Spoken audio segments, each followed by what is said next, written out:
रोशनी को प्राप्त करके तुम निद्रा को त्याग दो। तो सत्पुरुषों की अमृतमयी वाणी हमें जगाती है। अनंत योनियों से इस मनुष्य शरीर में लोग आए हुए हैं और अनंत योनियों का रास्ता यहाँ से जाता है। कुछ पशु से मनुष्य बने, कुछ देवता से मनुष्य बने, कुछ मनुष्यों से फिर मनुष्य बने, और जाते समय भी कुछ मनुष्य फिर से इंसान की देह को धारण करेंगे। अपने अपने कर्मों के अनुसार अधम पाप करने वालों के लिए 84 लाख योनि, और ज्ञान को प्राप्त करने वाले सब बंधनों से मुक्त हो जाते हैं। तो सब रास्ते इस मनुष्य शरीर से जाते हैं। आने वालों के रास्ते भी बहुत और जाने वालों के भी बहुत, लेकिन जिन्होंने उस सदगुरु के ज्ञान को प्राप्त कर लिया वो फिर सब बंधनों से मुक्त हो जाता है। धर्मी पुण्य कर स्वर्गे जावे, हरे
स्वर्गे जावे, पर ज्ञानी निज सब रूप समावे। तो पुण्य करने वालों के लिए स्वर्ग, पाप करने वालों के लिए नरक, लेकिन फिर से उनको नीचे आना पड़ता है। लेकिन ज्ञान को प्राप्त करके उन सत्पुरुषों को उस परम अवस्था की प्राप्ति होती है। तो अपने मन को जिन्होंने समझा लिया, मन की तरंग मार ले बस हो गया, भजन भजन सुमरण जप सब मन के द्वारा होगा। और उन सत्पुरुषों ने अपने मन को गुरु के चरणों में लीन कर दिया। जितने भी विकार हैं जो मन के अंदर उत्पन्न होते हैं, उन सब को उन्होंने शांत कर लिया गुरु के वचन सुन के, शास्त्र पढ़ के। क्योंकि जहाँ से दुख की प्राप्ति हो, अशांति की प्राप्ति हो, उस रास्ते को छोड़ करके शांति के मार्ग की तरफ उन्होंने कदम बढ़ाए। संसार नदी के दो तट हैं, एक मोक्ष का एक बंधन है। जैसे गंगा जी के दोनों किनारे हैं, उसी प्रकार से संसार रूपी नदी के भी दो किनारे हैं। मोक्ष और बंधन, शांति और अशांति, दुख और सुख अलग अलग किनारे पे मिलते हैं। तो जैसा भी हम किनारा लेंगे वैसी हमें अवस्था प्राप्त होगी। तो सत्पुरुषों की वाणी हमें बार बार जगाती है कि तुम अपने जीवन का कल्याण स्वयं करो, अपने मन को तुम स्वयं समझाओ।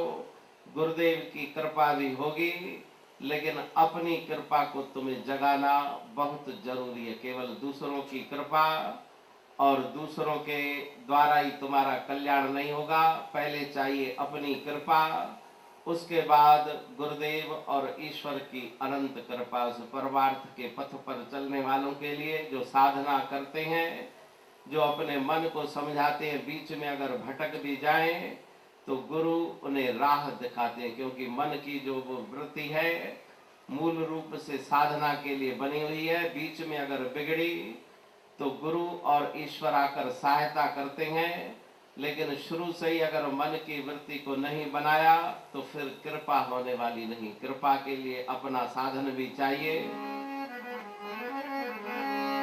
निर्मल गंगा नीर नहाने भाग्यवान आते हैं, भाग्यवान आते हैं।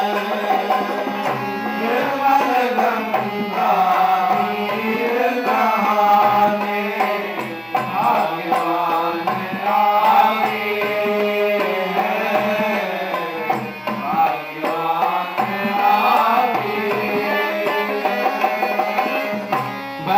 किनारे लौट जो जाए आनंद ना पाते हैं, आनंद ना पाते हैं।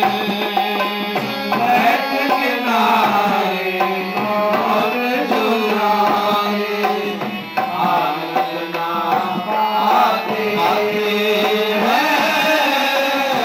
आनंद ना पाते हैं, गुरु ज्ञान की गंगा में, गुरु ज्ञान की गंगा में, गुरु ज्ञान की गंगा में, गुरु ज्ञान की गंगा में मगन हो डुबकी लगाना तुम,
बर्तन भर ना पाया, बूंद बूंद को तरसे